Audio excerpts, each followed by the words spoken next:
નમસ્કાર દોસ્તો, સ્વાગત છે તમારું અમારી ચેનલ જ્ઞાની દુનિયા પર।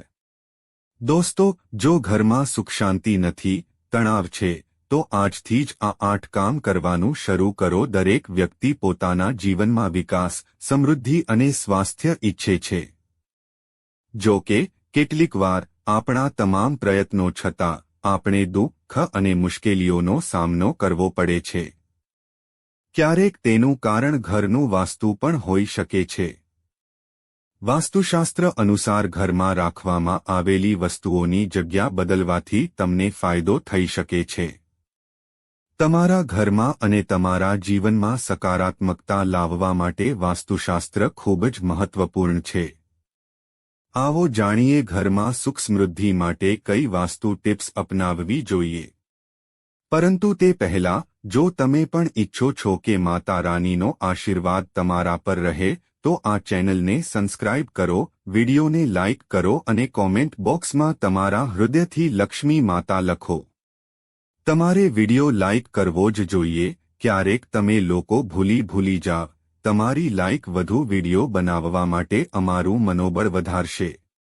1. ગુરુવારે ઘરમાં કોઈ પણ પીળી વસ્તુ પહેરવાનું શરૂ કરો। ગુરુવારે ઘરમાં પીળી વસ્તુઓ પહેરવાનું શરૂ કરો અને પીળા ફળ ખાવાનું શરૂ કરો અને લીલી વસ્તુઓથી દૂર રહો। બુધવારે લીલી વસ્તુઓ ખાવી જોઈએ, પરંતુ પીળી વસ્તુઓથી દૂર રહેવું જોઈએ। આમ કરવાથી ઘરમાં સુખ, શાંતિ અને સમૃદ્ધિ વધે છે અને સુખ શાંતિ આવે છે। તે સમસ્યાઓ દૂર થાય છે। 2. વાસ્તુ અનુસાર સવારે ઉઠ્યા પછી તમારે સૌથી પહેલું કામ તમારા મુખ્ય દરવાજાને સાફ કરીને સજાવવું જોઈએ। તેનાથી વ્યક્તિ પર દેવી લક્ષ્મી, માં લક્ષ્મી મંત્રની કૃપા હંમેશા બની રહે છે અને ઘરમાં સુખ સમૃદ્ધિ પણ આવે છે। આ સાથે સકારાત્મક ઉર્જા પણ ઘરમાં પ્રવેશ કરે છે। 3. વાસ્તુ અનુસાર એવું માનવામાં આવે છે કે ઘરનો મુખ્ય ભાગ ઉર્જાનો સ્ત્રોત માનવામાં આવે છે। તેથી ઘરમાં સકારાત્મક ઉર્જા માટે મુખ્ય દ્વાર પર લોટ અથવા રંગોથી નાની રંગોળી બનાવો। તેનાથી ઘરમાં દેવી લક્ષ્મીનું આગમન થાય છે અને સકારાત્મક ઉર્જાનો પણ ઘરમાં પ્રવેશ થાય છે। જો તમે સવારે વહેલા ઉઠ્યા પછી રંગોળી નથી બનાવી શકતા, તો ઘરના પ્રવેશદ્વાર પર સિંદૂર અથવા કુમકુમથી ઓમ અને શુભ લાભ લખો। આનાથી તમારા ઘરમાં ક્યારે કોઈ રોગ પ્રવેશ કરશે નહીં અને તમારા ઘરમાંથી નકારાત્મક ઉર્જા પણ દૂર થઈ જશે। 4. એવું માનવામાં આવે છે કે જ્યારે પણ તમે જમવા બેસો તો તમારે 5 લોકોને ભોજન અવશ્ય ખવડાવવું જોઈએ, જેથી તમારા ઘરમાં ક્યારેય પૈસા અને અનાજની કમી ન રહે અને તે દિવસેને દિવસે વધતી જ જાય। આ માટે ભોજન બનાવતી વખતે સૌથી પહેલા ગાયની રોટલી બહાર કાઢો। કૂતરા માટે 1 રોટલી, માછલીને લોટ ખવડાવો, પક્ષીઓને ખવડાવો અને કીડીઓને ખાંડ અને લોટ ખવડાવો। જો તમે આ ન કરી શકો તો ઓછામાં ઓછા 1 વ્યક્તિને ખવડાવો। જ્યારે પણ તક મળે ત્યારે આ 5માંથી 1 વ્યક્તિને ખવડાવો। આ સિવાય એવું કહેવાય છે કે ઘરના પ્રવેશદ્વાર પર તુલસીનો ઉપાય અને ચમેલીના છોડ લગાવવાથી ઘરમાં ધન અને સમૃદ્ધિ આવે છે અને વ્યક્તિએ સવારે ઉઠ્યા પછી આ છોડને અવશ્ય જોવા જોઈએ। આ સિવાય હિન્દુ ધર્મમાં તુલસીના છોડને પવિત્ર માનવામાં આવે છે। આ છોડ મોટાભાગે હિન્દુઓના ઘરોમાં જોવા મળે છે। આ છોડની દરરોજ પૂજા કરવામાં આવે છે, તેમજ દેશી ઘીનો દીવો પ્રગટાવવામાં આવે છે। વાસ્તુશાસ્ત્ર અનુસાર છોડના મૂળને લાલ કપડામાં બાંધીને ઘરના મુખ્ય દ્વાર પર લટકાવી દો। તેનાથી ઘરમાં નકારાત્મક ઉર્જાનો પ્રવેશ અટકશે અને પરિવારના સભ્યોને ધનની દેવી લક્ષ્મીની કૃપા પ્રાપ્ત થશે। આ સિવાય ઘરમાં ઉદ્ભવતા વાસ્તુ દોષ દૂર થશે।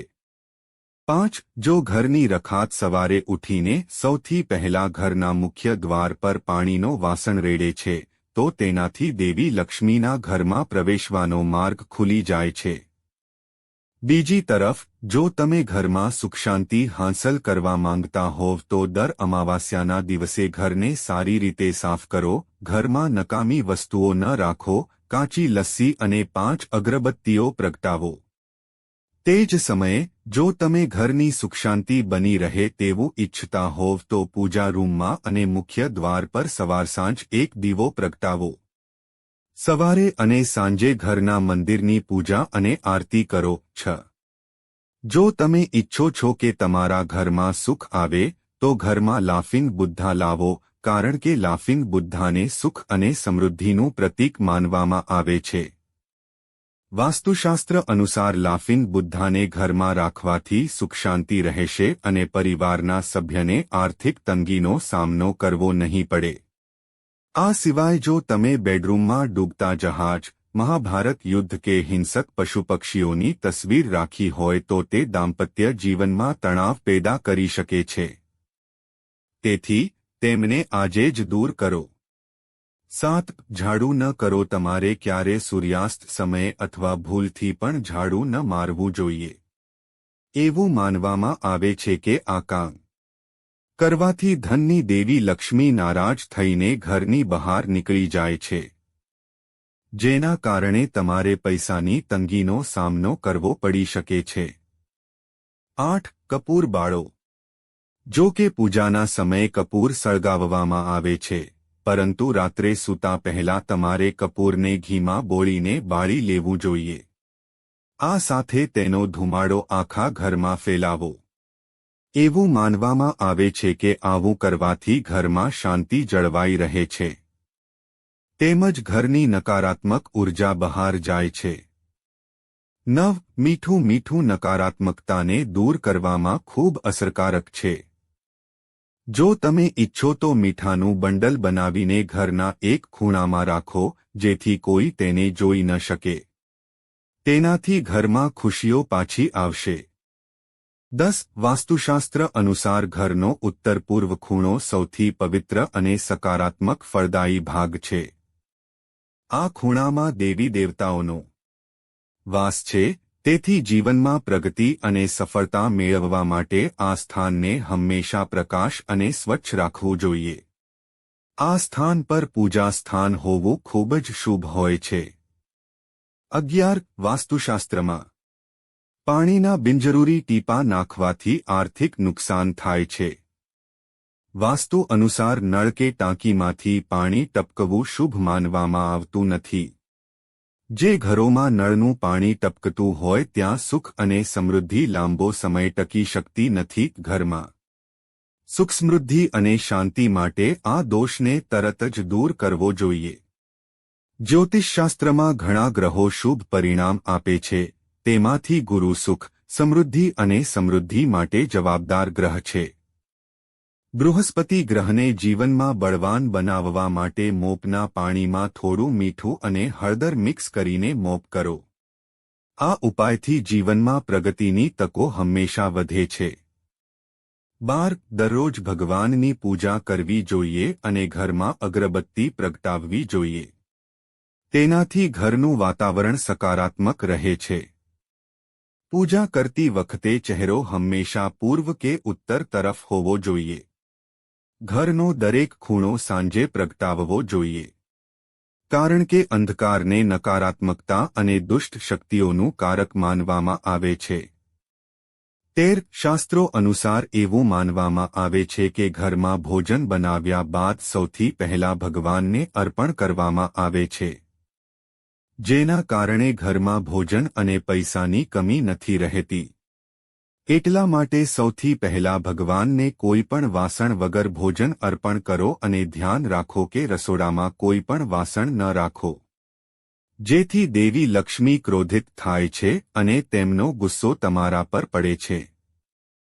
14. હિન્દુ ધર્મમાં દાન મહત્વપૂર્ણ માનવામાં આવે છે, જેથી તમને કેટલાક પુણ્ય અને આશીર્વાદ મળે.